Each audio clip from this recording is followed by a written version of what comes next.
Para ello, el día de hoy nos acompañan dos extraordinarias maestras, muy queridas y con una impresionante formación, y que además son docentes de nuestra universidad. En primera instancia, tengo el gusto de presentarles a ustedes a la maestra Ailín Castañeda. Les platico un poquito de ella. Ella realizó sus estudios de licenciatura en la Facultad de Psicología de la UNAM. Cuenta con 2 especialidades y una maestría en el estudio de las adicciones. Se ha desarrollado en el área educativa en el seguimiento de alumnos con dificultades psicoemocionales y de bajo rendimiento académico, las adicciones y la investigación psicofarmacológica y educativa. Ha colaborado en diversas instituciones como la Facultad de Medicina de la UNAM, el Centro de Estudios Superiores de Montefénix, el Campus Ciudad de México del Tecnológico de Monterrey, entre otras. Además, cuenta con 20 años de experiencia docente en instituciones como la Universidad Hebraica y el Tecnológico de Monterrey. Ha publicado y participado en congresos nacionales e internacionales y además ha sido invitada a impartir cursos y conferencias en temas especializados de educación y adicciones. Y actualmente es coordinadora de apoyo psicoeducativo y líder en la UDP. Bienvenida, Ailín. Gracias, Jimena. Muchas gracias. Buenas tardes a todos. Muchas gracias por invitarme aquí. Muy contenta de estar con ustedes. Nosotros mucho más contentos de poder tenerte con nosotros en esta plática. Bien, ahora les presento a la maestra Raquel Carmer. Ella es psicoterapeuta psicoanalista, ha impartido un sinnúmero de ponencias, talleres y conferencias relacionadas, entre otros temas, con bullying y adicciones. Actualmente es docente de nuestra maestría en adicciones y también es miembro fundador de SKEM, Educación para la Paz. A ambas les doy la más cordial bienvenida. Es un placer tenerla con nosotros en esta tarde. A nuestros asistentes, les pido por favor que todos los que tengan preguntas nos las hagan llegar por el chat. Estaremos leyéndolas 15 minutitos antes de que acaben la sesión, y también me voy a permitir compartirles el flyer para que puedan tener más información. Cualquier duda pueden escribirme a lo largo de la sesión y con mucho gusto se las aclaro. Bueno, pues sin más, bienvenidos y tienen la palabra. Muchas gracias, Raquel. Raquel, tu micrófono. Muchas gracias. Buenas tardes a todos. Buenas tardes, Ailín, querida colega. Buenas tardes, maestro Miguel Ángel. Gracias por la invitación también a la licenciada Jimena, a la maestra Jimena Celonca. Y pues bienvenidos a todos a este webinar en donde vamos a tratar de platicar un poquito, Ailín y yo, ¿no? De la importancia del abordaje de la salud mental en las adicciones y bueno, enamorarlos en lo apasionante que es este tema y esta profesión.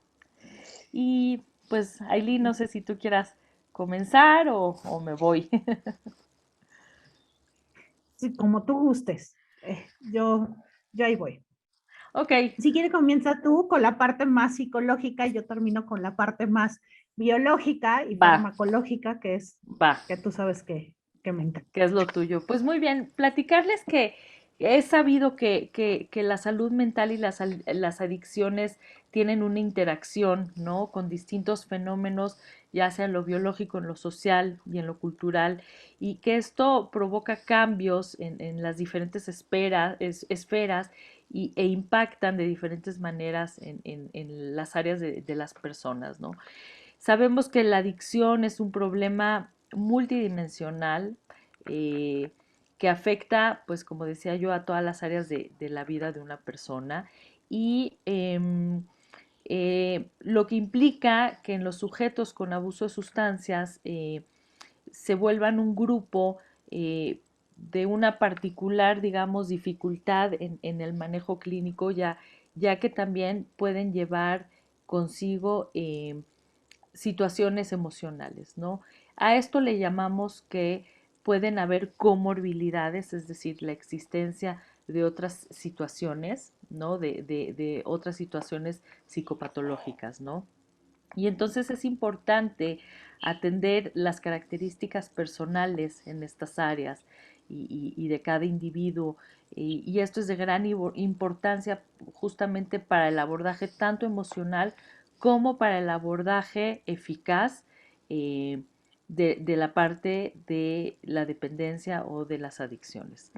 Entonces, como dice el NIDA, que es el National Institute on Drug Abuse en Estados Unidos, dice que no existe solo un tratamiento apropiado para las personas, sino que el tratamiento eficaz es aquel que abarca todas las necesidades diversas de la persona, no solamente el problema del abuso de drogas, sino que contempla también pues las distintas situaciones de la salud mental. Y bueno,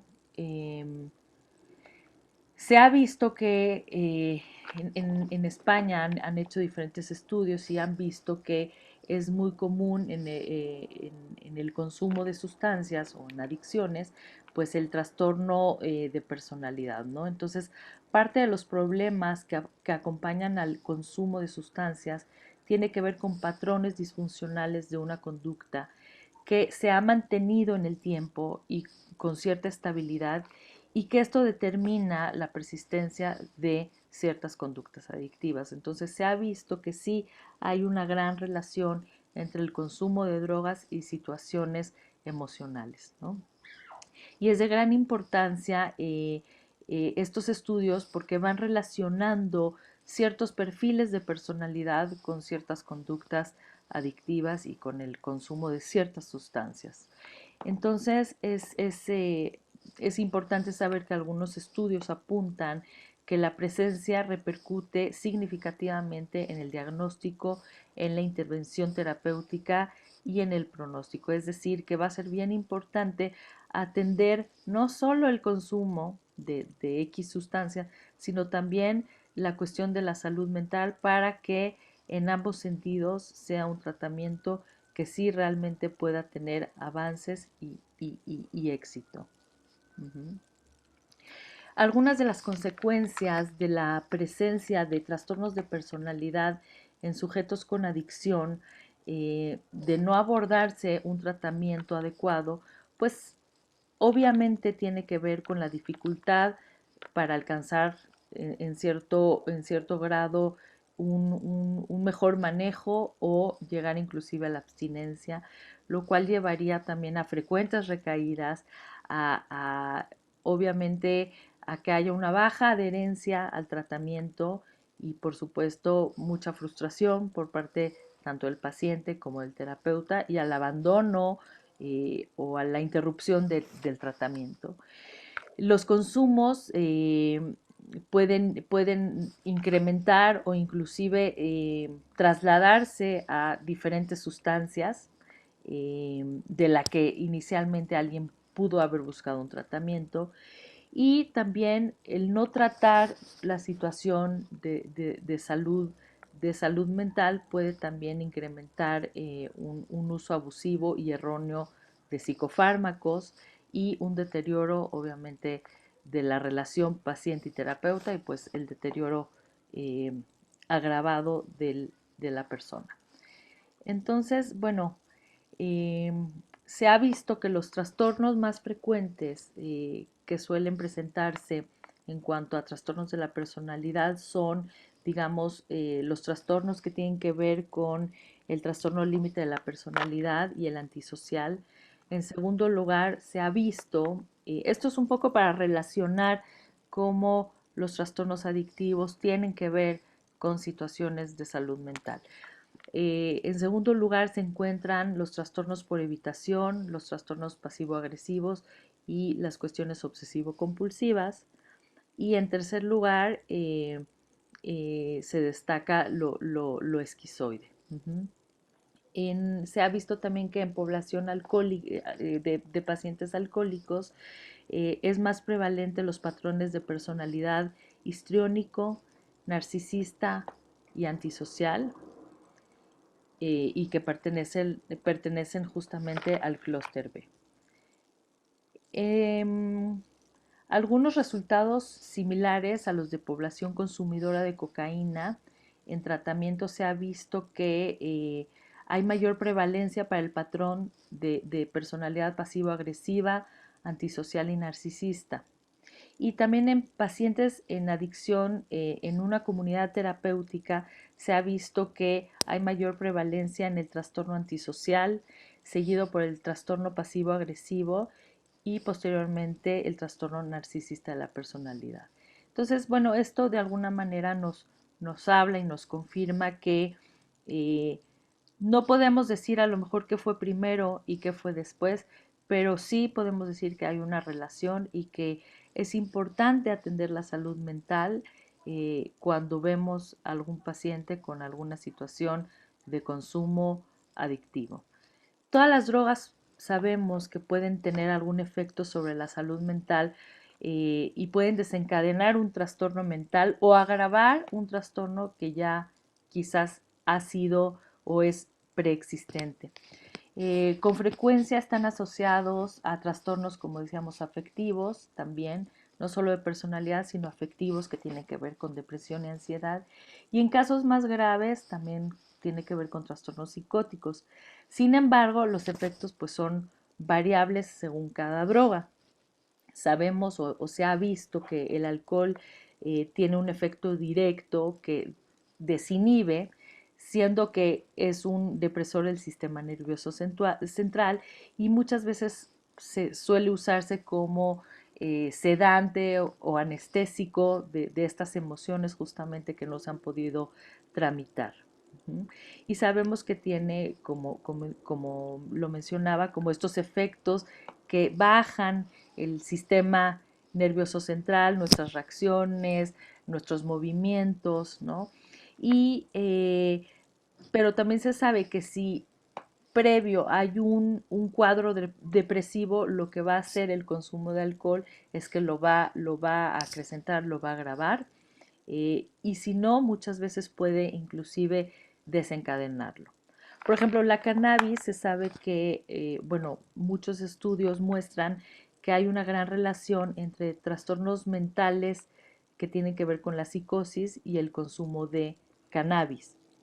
En este sentido, no se ha podido, digamos, decir qué desencadena, si previamente hubo algo, hubo alguna situación eh, eh, que, que, que previamente haya habido un brote o que el consumo pueda, digamos, finalmente por la utilización del cannabis, digamos, como un efecto también ansiolítico, haya podido causar algún brote.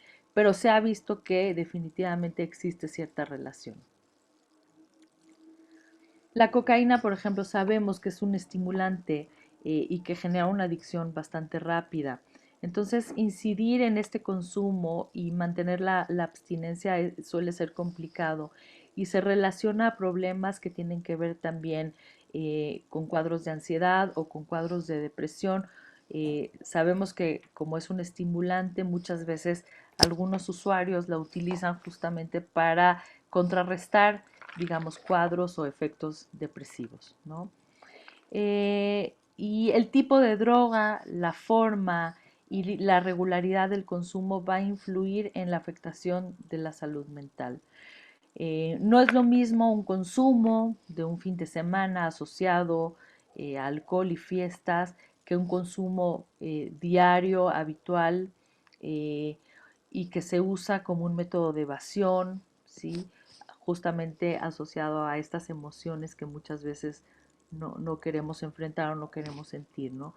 Entonces hay que tener en cuenta la predisposición genética o biológica de un trastorno mental y saber que el consumo esporádico no elimina, no porque sea de vez en cuando, quiere decir que no puedo yo tener riesgo de generar una dependencia o de sufrir un síndrome de abstinencia. Y sabemos que un consumo quizás esporádico puede ir aumentando también por las características de cada sustancia a volverse un consumo regular y quizás ya un consumo más problemático. Y creo que en esto, Aileen, tú eres más experta en explicarnos cómo funcionan las drogas, en dónde se instalan y qué es lo que generan.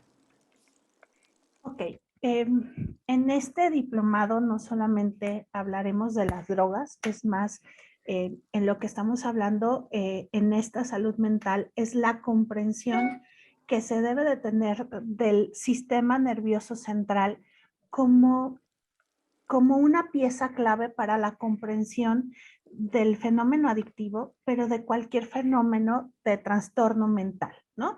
Y aunque no sea trastorno, sino de muchas de las conductas que suceden en los seres humanos.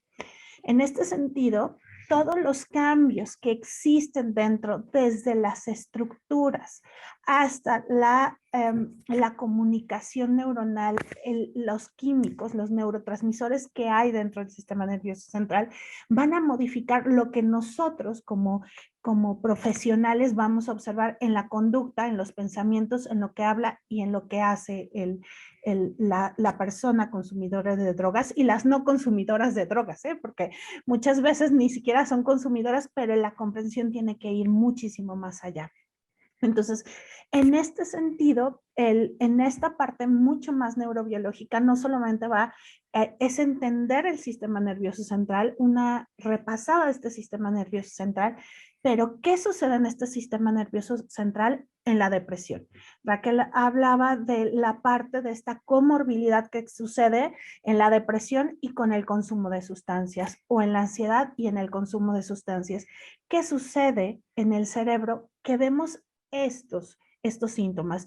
Yo les digo que a veces cuando yo trabajo, sobre todo con a veces consumidores, pero con las familias de los consumidores, les digo, nadie se levanta en la mañana y dice, hoy me voy a deprimir y hoy voy a actuar deprimido.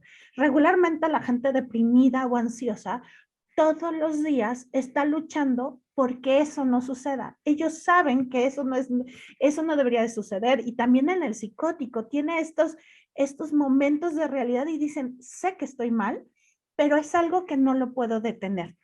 Igual sucede con el consumo de sustancias. Nadie amanece en la mañana y dice, me voy a volver adicto a la cocaína, sino es algo que va sucediendo, que va modificando el sistema nervioso central, que ya no se puede detener.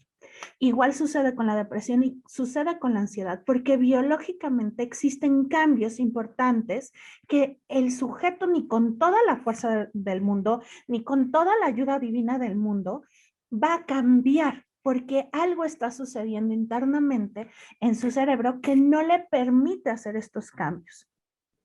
¿Qué me permite cambiar? No solamente la acción de los fármacos, ¿no? El darme un antidepresivo o un ansiolítico, porque no lo puedo tomar de repente toda la vida estos fármacos. La psicoterapia. Ya hay estudios muy importantes dentro de la neurobiología, de las neurociencias, que vemos que la psicoterapia también cambia la estructura y la comunicación de las neuronas. Y esto nos permite saber que hay modificaciones importantes. Si yo no entiendo qué sucede en el sistema nervioso central, no me quedo corto en la comprensión del paciente, porque el paciente o el consumidor, el usuario de cualquier sistema de salud, requiere, ¿no?, que lo comprendamos de una manera global, ¿no? Entonces, dentro de las adicciones, el sistema de recompensa es muy importante. El sistema de recompensa lo tenemos todos los seres vivos, porque es lo que nos permite sobrevivir. ¿Por qué? La recompensa para nosotros es decir que una conducta se tiene que repetir porque se ha reforzado. Entonces, y neurobiológicamente esta comprensión tiene que ver con la liberación de dopamina en la vía de la recompensa, que es el núcleo accumbens y el área ventral tegmental. ¿Qué sucede cuando en estos lugares donde hay mucha liberación de dopamina se refuerzan de manera importante de dos maneras las conductas? Puede ser el consumo de sustancias, pero pueden ser muchísimo más cosas, ¿no? Una es una recompensa positiva, que significa que hay un placer, hay una satisfacción en el consumo, ¿no? Entonces, yo me siento depre o yo soy tímido, ¿no? Me tomo 3 copas, tengo este efecto de desinhibición que hablaba Raquel del alcohol, y entonces, ¿qué sucede? Se me quita la timidez, empiezo a hablar y yo me siento bien, ¿no? Y entonces la persona va a repetir ese consumo. Yo les digo, yo regularmente pues no tomaría, soy una persona muy activa, pues no me llama la atención la coca, pero a lo mejor lo que tengo ganas es llegar a mi casa a relajarme y a lo mejor unas copitas, y esa relajación se siente placentera y entonces empieza a liberarse dopamina en estas áreas. ¿Por qué la gente sigue consumiendo? A pesar de que saben que le hacen daño, porque cuando tú escuchas la historia del consumidor, saben que les hace daño. La historia, les digo, el ejemplo más claro es el fumador que dice, de algo me he de morir, y si me he de morir, ha de ser del cigarro, ¿no? Entonces tú dices, la gente que no fumamos no comprendemos ese discurso, ¿no? Entonces, lo que nosotros tenemos que entender es que existe un reforzamiento negativo. Yo mantengo una conducta, se sigue liberando dopamina, porque el quitarme esa conducta es tan doloroso o es tan adverso que prefiero seguir consumiendo. Entonces, el síndrome de abstinencia o este dolor interno, ¿no? Ya se sabe que también los eventos traumáticos causan mucha ansiedad, causan mucha angustia, y las sustancias, las drogas, disminuyen esta angustia, disminuyen este malestar de los traumas. Entonces, la gente consume para quitarse esa sensación de vacío, esa sensación de dolor, quitarse el síndrome de abstinencia, y lo que sucede es una gran liberación de dopamina en el sistema nervioso central. Pero cuando hablamos de drogas, pero existen un montón de conductas que generan patrones adictivos, la conducta sexual, ¿no? Entonces, bueno, cuando tengo un orgasmo, cuando estoy excitado, se me olvida lo que hay alrededor, ¿no? Entonces, hay liberación de dopamina. La comida es un satisfactor, es un reforzador natural en los sujetos. ¿Y qué es importante aquí? No solamente esta parte del sistema nervioso central, sino cómo el sistema nervioso central nos permite entender muchas cosas que están sucediendo en las conductas de los seres humanos. Por ejemplo, muchos chicos vemos también ejemplos de un mal diagnóstico, no solamente el buen diagnóstico, un mal diagnóstico de TDA con medicación de TDA. Los estudios a nivel internacional han demostrado que los chicos tienen un 90% de probabilidad de generar un trastorno adictivo o un trastorno de consumo de sustancias en la adolescencia, porque les quitan por el TDA con la maduración del sistema nervioso central, les quitan el fármaco, pero ya ese fármaco modificó el sistema nervioso central y el chico lo necesita. Y ese es un mal diagnóstico. Entonces, en este sentido, la salud mental no es solamente la intervención que haga, sino el diagnóstico que haga, la comprensión de la conducta, ¿no? En esta parte dinámica que habla y que Raquel la maneja mucho mejor que yo, porque yo no me he dedicado a la parte psicoanalítica, pero a la parte psicodinámica, pero la comprensión de la persona desde la estructura dinámica, desde quién es, desde qué teorías tenemos para comprender, hacen un buen diagnóstico, y un buen diagnóstico genera un buen tratamiento, una buena intervención, permite una comprensión de lo que está sucediendo, y entonces tenemos mejores pronósticos y estamos promoviendo la salud mental. Cuando en lo que hablaba Jimena, en esta parte de que yo hablo en esta parte educativa, yo trabajo en nivel medio, superior y superior, y sobre todo de repente me llegan y tengo grupos donde la mitad de los chicos me los han diagnosticado o con TDA o con trastorno del espectro autista o hiperactivos. Yo les digo, son demasiados. O sea, ¿qué estamos haciendo para que todo el mundo esté diagnosticado?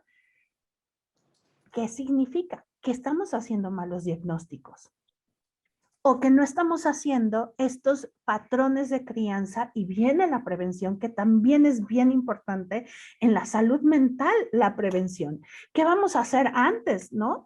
Y en la hebraica, ¿no? En esta parte de este diplomado, pero también en la especialidad y en la maestría, no solamente nos dan estos fundamentos de entender lo patológico, sino de evitar lo patológico.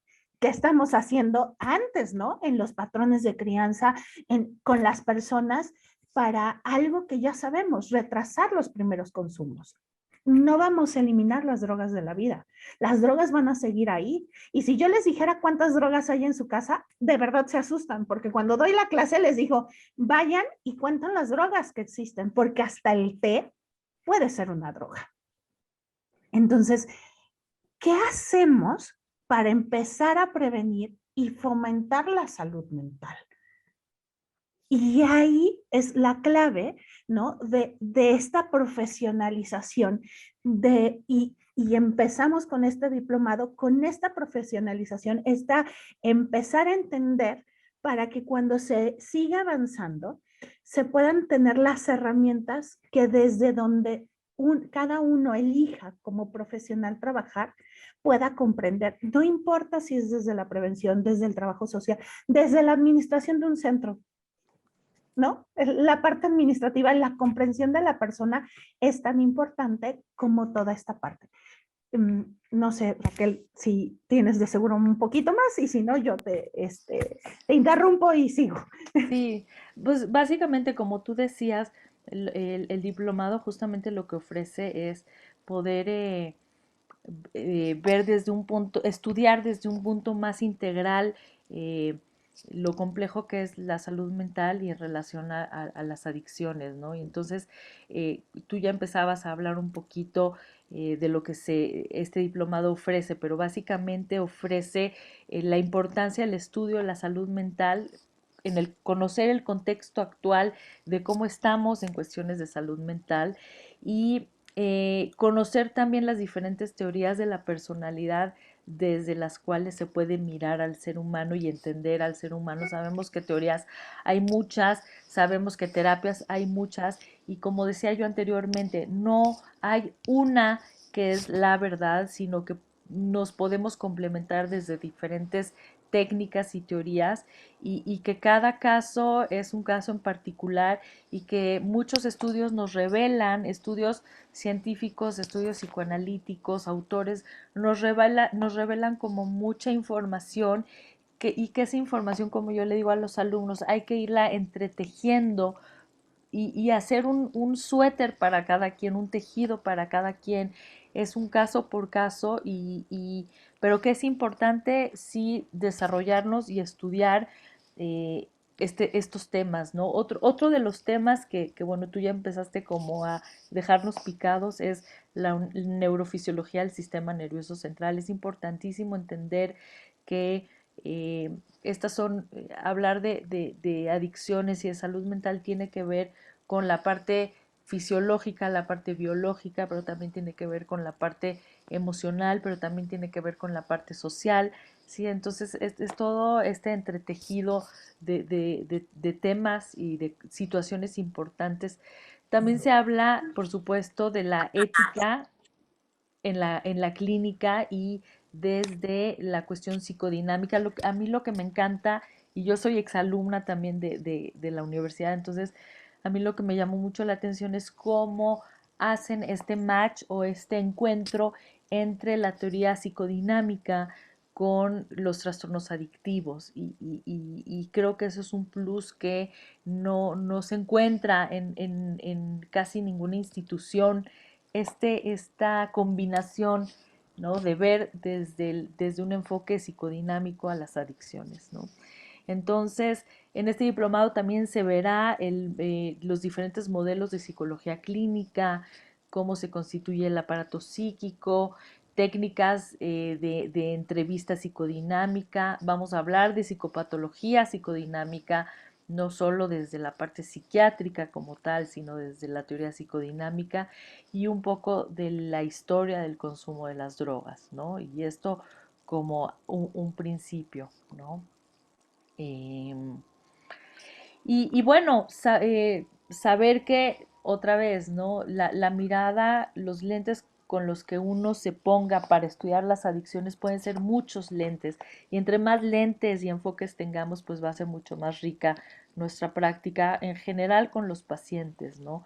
Tenemos obviamente el apoyo de lo psiquiátrico, ¿no? Que es el apoyo del DSM-4 y que en sí considera la intoxicación por sustancias y la abstinencia como un trastorno en sí mismo, ¿no?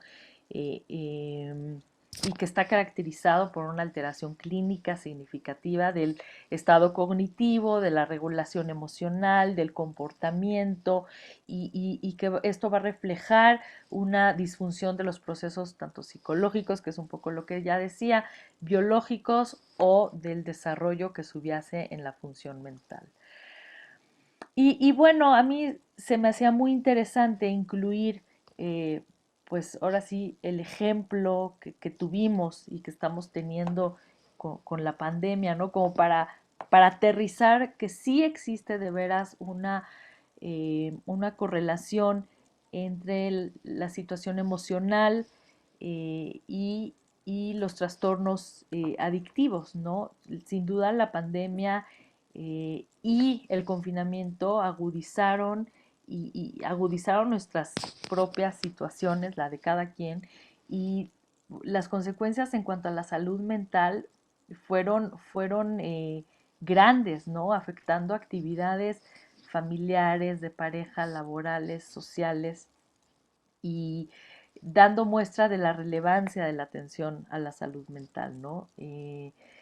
Y bueno, a través del estudio sobre patrones de consumo de sustancias psicoactivas y COVID, se identificó que los estados emocionales, como por ejemplo la ansiedad, incrementaron, ¿no? Obviamente, pues por la pandemia y por el confinamiento, y esto llevó también a un mayor consumo en cuanto a sustancias psicoactivas y bueno, pues que se presentaron variaciones en función de la disponibilidad y del aumento en el consumo, ¿no?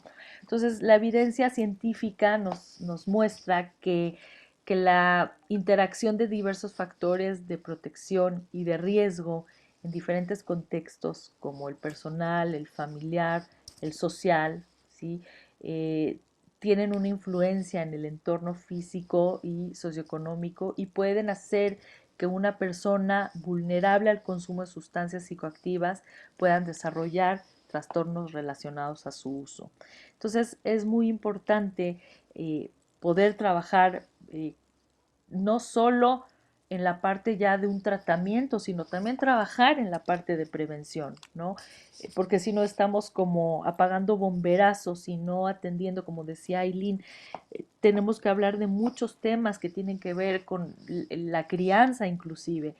Y creo que ahí la teoría psicodinámica se afianza muy, muy bien para justamente entender qué cosas se ponen en juego, cómo es que una persona se va gestando psíquicamente y cómo va deviniendo a tal grado de llegar a tener pues trastornos, ¿no? Por consumo o también en situaciones en la salud mental, ¿no? Entonces, la prevención tiene como objetivo justamente eh, que las personas que no han tenido una situación emocional o un consumo pues puedan estar equilibrados y no lo tengan, pero que aquellas personas que ya iniciaron el consumo, pues eviten o puedan no transitar o no seguir o no aumentar en ese consumo y quienes ya tienen un consumo problemático, pues puedan reducir los riesgos asociados a eso.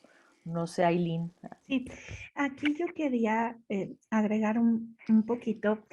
En este sentido, desde lo que somos quienes estamos en la Universidad Hebraica como profesores, van a ver esta diferencia en los perfiles desde el modelo más positivo, del que yo vengo y desde el que yo surgí, que es el modelo de las neurociencias de la conducta, en esta parte donde se ve a la adicción como una enfermedad porque produce cambios en el sistema nervioso central, ¿no? Y yo no digo que no exista, pero van a ver este devenir de profesionales donde van a tener miradas muy diferentes y concepciones que nos permiten cuestionarnos acerca de lo que sabemos de la adicción y del consumo de sustancias y no quedarnos solamente englobados en este principio de enfermedad, ¿no? Se van a cuestionar acerca de, a lo mejor, la primera meta terapéutica no es la abstinencia, ¿no? Así es. Pueden ser muchísimo más, como decía Raquel, donde estos consumos sean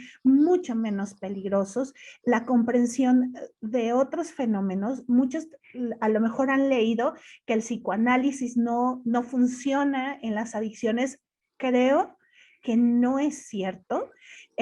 Hay esta parte de cuando uno va avanzando en las adicciones, como uno se va, vamos a decir, comprendiendo el fenómeno, ve el aporte que puede tener la parte psicodinámica en la comprensión de por qué la persona consume esta sustancia y hasta por qué ha elegido esta sustancia y no otra sustancia, ¿no? Tiene una respuesta mucho más profunda que decir, sí, como quería relajarse, tomó un depresor. No, va muchísimo más allá de esto. Y miren que alguien que viene de este modelo positivo, ustedes piensen que cuando yo empecé en las adicciones fue con experimentos con ratas, ¿no?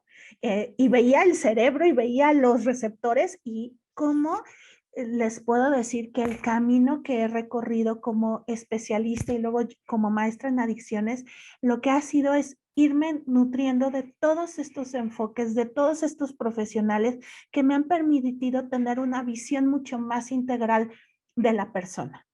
Porque las personas que consumen sustancias regularmente son personas que sufren. Entonces, vamos a ver desde la reducción de riesgos y daños hasta la parte mucho más biológica y mucho más positiva de las adicciones. Y creo que ese panorama tan amplio que tenemos, ¿no? Cada uno de los que conformamos este equipo les va a permitir tener una visión muchísimo más integral del fenómeno o del consumo de sustancias, ¿no? Y la otra, que hay una materia que a mí me gusta mucho y que cuando yo lo tuve la oportunidad la estudié y quien se las va a dar, se los va a dar muy bonito, es la historia del consumo de las drogas. Cómo se ha ido a lo largo de los años cambiado. Por ejemplo, ustedes piensen que en el siglo pasado, en los años 20, lo peor que era consumir alcohol, ¿no? Ahora el alcohol es algo que sabemos que consumen y a lo mejor los papás dicen, bueno, que consuman alcohol, marihuana y cigarro, me conformo, ¿no? Ya que no le peguen a sustancias más fuertes. Entonces, ¿cómo ha sido la comprensión histórica del consumo de las drogas? ¿Cómo las drogas van teniendo etiquetas diferentes dependiendo de las sociedades y de los contextos sociales y culturales? Y desde que el mundo es mundo existen las drogas y desde que existimos y somos seres humanos siempre vamos a experimentar en el cambio desde lo físico pero hasta lo mental de las sustancias. O sea, hay una búsqueda y una exploración de esto me modifica y esto me siente. Lo podemos ver desde que somos muy pequeñitos y giramos en nuestro propio eje, ¿no? Cómo queremos modificar las sensaciones para experimentar de manera diferente el mundo, ¿no? Entonces, cuando yo les trabajo con padres en esta parte de la prevención, tenemos que escuchar a nuestros hijos y entender por qué se están acercando a estas sustancias que a veces nos dan miedo, que son las drogas, ¿no? En esta experimentación de quién soy yo y qué hago, ¿no? Del adolescente, o estoy apagando algo, está funcionando de manera diferente, ¿no? Entonces, creo que esto nos da una visión muchísimo más integral y este diplomado se diseñó exactamente para darles estas herramientas para que si ustedes quieren seguirse formando y profesionalizando en el área de las adicciones, no lleguen y digan, no entiendo esto, o esto lo vi hace tanto que ya ni sé qué significa, ¿no? Pero sobre todo en esta concepción muy integral de quién es al que tenemos enfrente de nosotros y sobre todo desde mi punto de vista, quitar las etiquetas, comprender al otro desde dónde está puesto, esto que decía Raquel, tejerle el suéter que necesita y quitarnos a veces los diagnósticos nos ayudan, pero quitar la etiqueta y el peso que lleva el diagnóstico cuando estamos trabajando con personas que tienen problemas con el consumo de sustancias. Un agregado, Aileen, a lo que estabas diciendo es justamente que el rico cuerpo de profesores que integran este diplomado y la especialidad de la maestría, siendo que somos tan diversos, se va complementando de una manera muy rica y se van adquiriendo diferentes visiones que a veces uno toma lo útil de otro y va construyendo. Desde lo psicodinámico, desde el psicoanálisis, les puedo decir que hay como muchas lecturas del por qué y eso fue lo que a mí me apasionó, querer entender qué decía la teoría psicoanalítica sobre las adicciones. Y bueno, Freud no habló directamente de las adicciones, aunque las menciona en algunas de sus obras, como en El malestar en la cultura, y dice que son quitapenas, que son formas de lidiar con los avatares de la vida, ¿no? Hay otros autores que lo atribuyen a justamente estados ciclotímicos, estados que bandean de la euforia, ¿no? O la excitación a estados que tienen que ver con la depresión. Entonces hay otros autores que hablan que tiene que ver con esta automedicación, una manera de hacer vivible algo que es invivible, ¿no?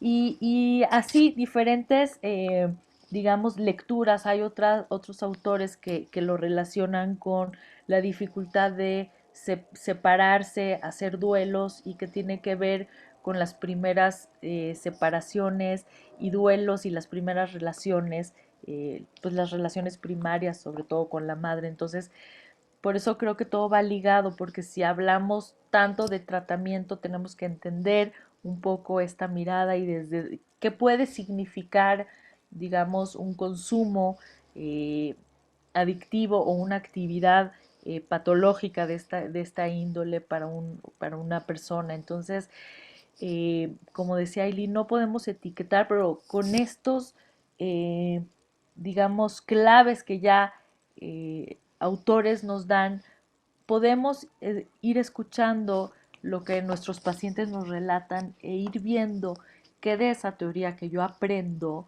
se está viendo reflejada en mi paciente, de tal manera que pueda yo entender cuál es esa relación que está gestando ese paciente con esa sustancia, porque como bien decía Aileen, pues las sustancias siempre han existido y seguirán existiendo y van a seguir habiendo más combinaciones. Cada día hay más sustancias, ¿no? Químicas rediseñadas, potencializadas.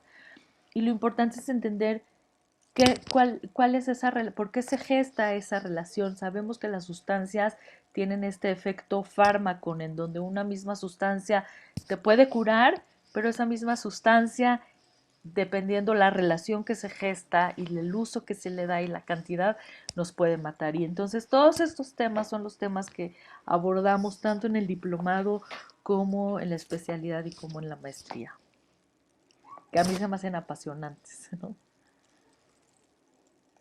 Eh, muy bien. Muchísimas. Sí, pasamos a las preguntas, no sé si hay algunas por ahí. Tenemos algunas preguntitas. Les dan la bienvenida y la primera es que ¿a dónde se puede llevar una persona que consume sustancias como alcohol, cannabis, cristal? ¿Alguna sugerencia? Pues, Sí, vas, Aileen.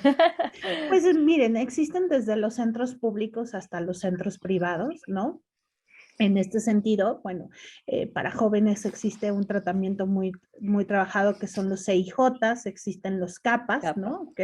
Que son estos centros. Muchos de nuestros alumnos son estos psicólogos que están trabajando en los CAPAs y que cada vez requieren mucho más. Los CAPAs están muy basados en el modelo cognitivo-conductual, pero llega un momento en que requieren como mucho más, una visión muchísimo más amplia, ¿no? Dentro de las adicciones, entonces hacen esta parte, pero eso es en nivel público. Pues en nivel privado existen desde profesionales, ¿no? Particulares, en ese sentido, pues Raquel es una, ¿no? Y muchos más que yo conozco ahí, pero les doy un ejemplo.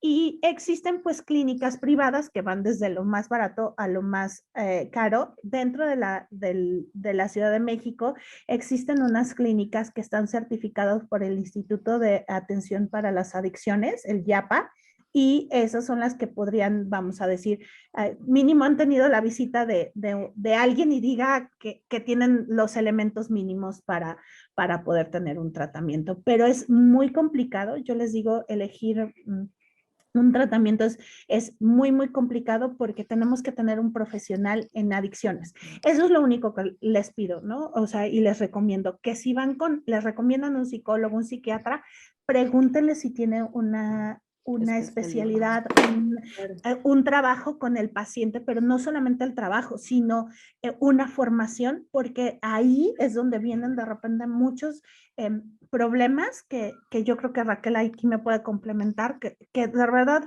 yo no digo que no los hayan tratado bien, pero al no tener esta concepción o esta profesionalización en esta área, de repente nos complican muchísimo más a los pacientes que lo que nos pueden ayudar, ¿no? Sí, Entonces siempre alguien profesional. sí, y agregado a esto es importante, como decías, alguien que haya estudiado o que esté capacitado en adicciones, pero también que sea una persona o una institución que lleven ya sea en una institución o la persona tenga un equipo y que sea un trabajo integral. A veces se necesita el apoyo de psiquiatras, a veces se necesita un trabajo familiar, sistémico, ¿no? Entonces, sí se necesita como tener este espectro abierto. Y yo muchas veces lo que sugiero es que la familia también se atienda. Si el paciente ha identificado con algún consumo importante, muchas veces sabemos que no llegan, ¿no? Entonces, eso no significa que no hay nada que hacer. O sea, se puede atender justamente al familiar o al amigo que se da cuenta de esta situación y que está preocupado. eh, pues sí, como decía Aileen, con especialistas ya sean privados o en instituciones públicas también. Muchas gracias por su respuesta. Aileen, el comentario que hiciste de respecto a que revisáramos cuántas drogas teníamos en nuestra casa impactó mucho. Tenemos, dicen por acá, hasta el té puede ser una droga. El té provoca cambios en el cerebro. Sí. Para que se pueda catalogar como una droga. Sí, sí. Producen, existen varios. Para empezar, droga es una mala traducción del inglés. En inglés, drug es lo que nosotros conocemos como fármaco. Y fármaco es cualquier sustancia que produce un cambio a nivel biológico y que a nivel biológico que no son los alimentos, ¿no? Entonces, hay una diferencia entre los tés y las infusiones, ¿no? Cuando yo hablo de té, hablo del mate, ¿no? De esta parte del té, y tienen unas sustancias que se llaman metiljantinas, que son estimulantes menores del sistema nervioso central. Otro ejemplo es la teofilina, es la teobromina, que tiene, por ejemplo, el chocolate tiene teobromina, la cafeína, hay tés que tienen este contenido de cafeína y pueden producir, claro, cruzan barrera hematoencefálica, cruzan esta barrera que cubre el cerebro y llevan y modifican el cerebro. Entonces, este té negro, estos tés, el English breakfast que hasta te despierta, son estimulantes menores del sistema nervioso central. Es más, en el DSM-5 ya está incluido el consumo, la dependencia, la cafeína. Y les voy a dar un ejemplo. Y yo les digo, ese les digo, entre comillas, es mi vicio, ¿no? Por ejemplo, muchos de los refrescos de cola tienen grandes cantidades de cafeína. El que más tiene es la Coca-Cola Light. Entonces, los que toman Coca Light, ay, porque me voy despierto, no sé qué, lo que están buscando es el efecto de la cafeína y no del azúcar, porque no tiene el azúcar, ¿no? Entonces, ¿qué otros tienen? Todos los productos en aerosol pueden ser un potencial de inhalable. Muchos de los que tienen acetonas, tienen gasolina, tienen café, tienen muchísimos productos que no comprendemos, ¿no? Es más, a lo mejor algunos de ustedes si han tenido hijos que dicen, qué rico huele el Starbucks, ¿no? Y ese es un inhalable. Y estos plumones de punta de fieltro, ¿no? Que a veces, ahora las escuelas te piden que sean no tóxicos, ¿no? Pero los papás les compran los Sharpies a los niños y hay muchos niños que los están inhalando y pueden tener efectos en el sistema nervioso central. Entonces, esa es la parte que yo doy en la parte de la especialidad. Hay una materia que es un nombrezote, que tú te lo sabes, bases biológicas, farmacológicas y no sé qué tanto, es un nombrezote, pero hablamos cómo tenemos esta accesibilidad a las sustancias, ¿no? Que no pensamos que existen. Entonces, todos los que tengan enariosol en su casa son unos posibles inhalables. Y ya les digo, el fabuloso también tiene inhalables. Pues bueno, habrá que revisar. También tenemos otra pregunta. ¿Se puede concebir como adicción conductas maníacas donde no hay consumo de sustancias, pero sí conductas adictivas? Por ejemplo, guardar cosas, incluso basura. Sí, esta pregunta es bien interesante porque sí se ha visto mucha relación, sí hay mucha relación en estas conductas maníacas. Tenemos que recordar que una adicción no necesariamente es a sustancias, tenemos adicciones a comportamientos también y esto tiene que ver con esto. Eh, y también tiene que ver con cuestiones, con ansiedades de separación, tiene que ver con duelos, con la dificultad de hacer duelos. eh, y, y sí, o sea, esto entraría parte en, digamos, conductas o adicciones comportamentales, ¿no? Que tiene que ver con actividades, no necesariamente con sustancias, pero que Aileen les va a explicar que a nivel cerebral químico, pues es como si fuera también una sustancia, ¿no? Generan como lo mismo. Sí, tienen que ver, hay muchos comportamientos que van a liberar esta dopamina en esta vía que yo les comentaba, pero también vamos a ver la compulsividad. Hay muchas conductas y una de ellas son las adicciones, son conductas compulsivas, y vamos a ver en otros trastornos que existen estos patrones compulsivos que se parecen mucho a los trastornos por consumo de sustancias o a los trastornos de adictivos comportamentales, ¿no? Entonces, vamos a ver que este tipo de conductas y de comportamientos se entrelazan, ¿no? Y entonces ahí vemos mucho las comorbilidades. Entonces, ¿por qué? Porque se entrelazan cómo se están comportando o cómo se manifiesta la conducta desde los duelos infantiles, pero desde la parte muchísimo más conductual, vemos que los patrones son muy repetitivos y son muy compulsivos. Así es, por eso decimos que, por supuesto, las sustancias son importantes conocerlas, entender qué efectos tienen, sus alcances, pero en materia de adicciones lo que tenemos que entender es la forma en cómo nos relacionamos con las cosas, con el mundo, con las personas, y bueno, cuando son adicciones a sustancias, cómo nos relacionamos también con esas sustancias, ¿no? El significado, podríamos Así también es, trabajar mucho exacto. en ese sentido, ¿no? Así es, el significado y pues que muchas veces este significado es inconsciente. Uh-huh. Di- em, dicen, a ver, Por entonces, acá. sí, Sí, Raquel, adelante. veo, entonces acorde a su explicación como especialistas, algunos consumidores de sustancias tienen múltiples adicciones y no solo lo consumen por vía bucal, intravenosa, etcétera, sino también con el comportamiento repetitivo. Sí, Uh-huh. sí. Sí, sí, sí. Y luego hay otra pregunta que dice, ¿los aceites de aromaterapia también pueden considerarse, ya que estos influyen desde la fragancia en todos los niveles físico, mental y emocional? Depende de la fragancia y depende del aceite y del contenido del aceite. Sí hay aceites porque son inhalables, ¿no? Que pueden tener y pueden modificar a la parte del sistema nervioso central.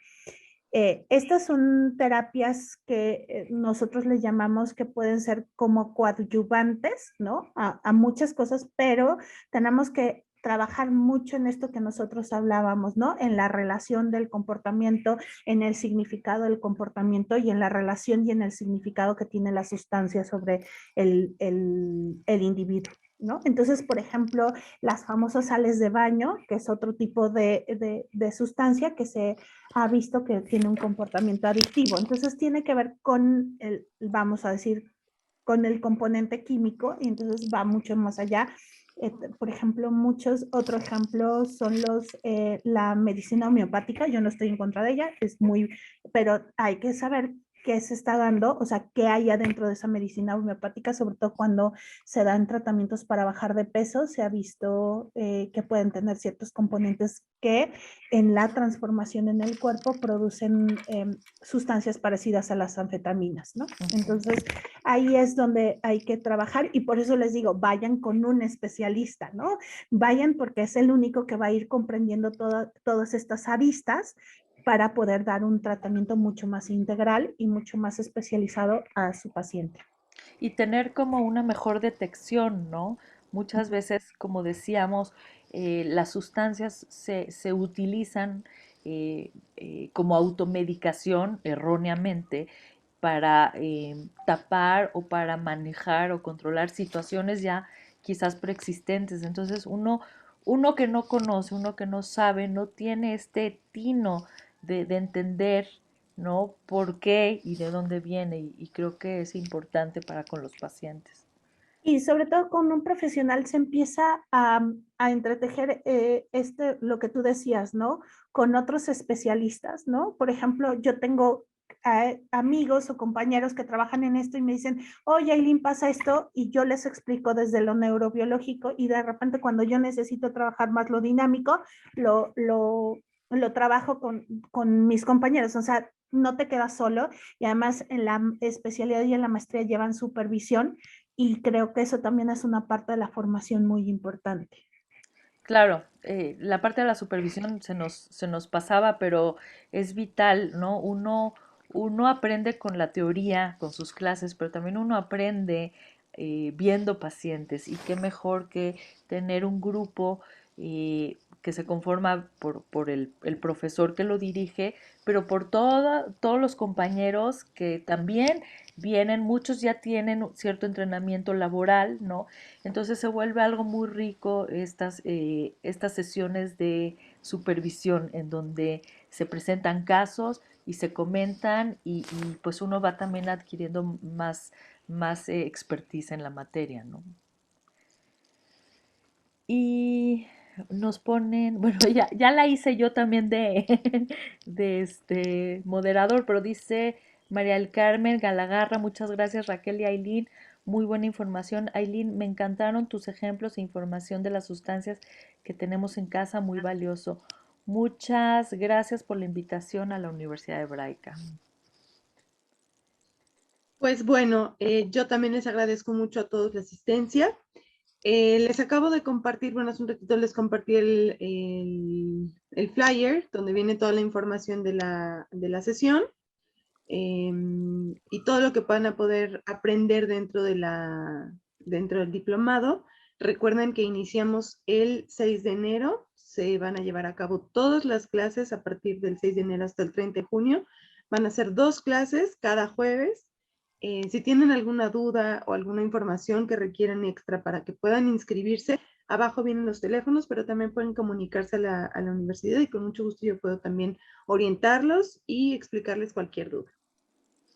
Es importante destacar, querida Jimena, que este diplomado involucra a un grupo muy importante de especialistas, de los cuales Raquel y Aileen son quizás, están entre las más destacadas. Son todos los participantes como ponentes en este diplomado, especialistas en la materia que son profesores de nuestro posgrado en estudio de las adicciones, y de hecho las personas que cursan este diplomado y que pertenecen a las áreas de ciencias de la salud lo pueden tomar como propedéutico para el ingreso al posgrado. Entonces, bueno, pues es una muy buena oportunidad. Aquellos que tengan interés en especializarse, en conocer más del tema, los invito a que se inscriban.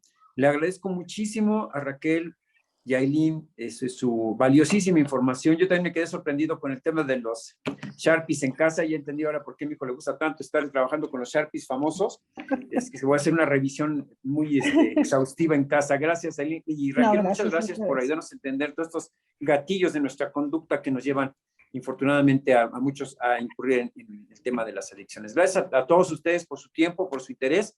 Los esperamos aquí en el diplomado. Empezamos el 6 de enero. Tienen buen tiempo para inscribirse. Gracias a todos. Gracias, Jimena. Gracias. No tienen de qué. Bonita tarde. Un gusto saludarlos a todos. Que tengan excelente noche. Hasta luego. Hasta luego. Muchas Hasta gracias. luego, gracias. Gracias, gracias.